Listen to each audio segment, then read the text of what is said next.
देख रहे हैं सी न्यूज भारत और मैं हूं आपके साथ आकांक्षा यादव। इस वक्त की बड़ी खबर सामने आ रही है, जहां 2022 के विधानसभा चुनाव से पहले की ये बड़ी खबर सामने आई है। पूर्व आईपीएस अमिताभ ठाकुर लड़ेंगे चुनाव। अमिताभ ठाकुर ने बयान जारी करके ये सूचना दी है कि वो योगी आदित्यनाथ के खिलाफ चुनाव लड़ेंगे। 2022 विधानसभा चुनाव में अमिताभ ठाकुर चुनावी मैदान में उतरेंगे। मुख्यमंत्री के रूप में योगी आदित्यनाथ द्वारा तमाम अलोकतांत्रिक, विभेदकारी, दमनकारी और उत्पीड़नात्मक कार्य और आचरण किए गए और नीतियां बनाई गई। इन सबों के विरोध में मैंने यह निर्णय लिया है कि आगामी विधानसभा चुनाव में योगी आदित्यनाथ जहां से भी चुनाव लड़ेंगे वहां से मैं भी निश्चित रूप से चुनाव लड़ूंगा। मैं इस पर अधिक जानकारी के लिए हमारे साथ लखनऊ से संवाददाता फरीदुल हसन जुड़ चुके हैं। फरीद जी, बताइए कि आखिर क्या है पूरा मामला।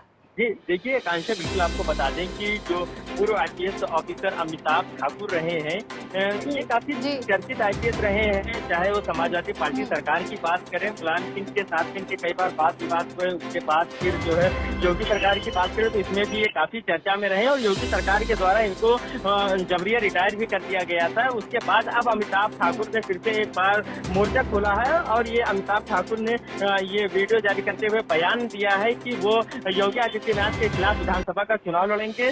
जिनका साफ तौर पे कहना था अमिताभ ठाकुर का कि जहां कहीं से भी योगी आदित्यनाथ 2022 में विधानसभा चुनाव लड़ेंगे, जो है ये भी उसी विधानसभा सीट से उनके खिलाफ चुनाव लड़ेंगे। तो निश्चित तौर पे कहीं न कहीं अमिताभ ठाकुर जो है जो मौजूदा समय में मुख्यमंत्री हैं योगी आदित्यनाथ, उनको चैलेंज देते हुए नजर आ रहे हैं।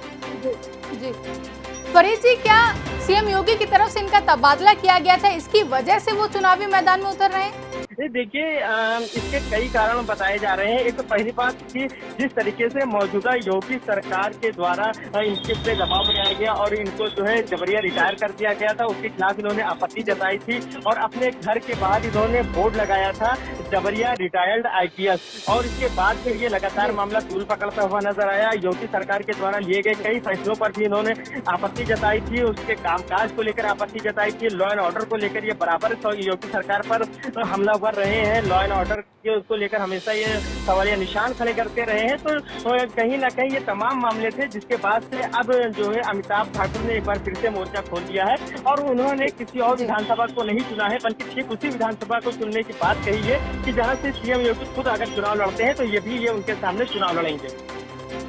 जी फरीद जी, क्या ये किसी पार्टी के संरक्षण में जाकर चुनाव लड़ेंगे या फिर निर्विरोध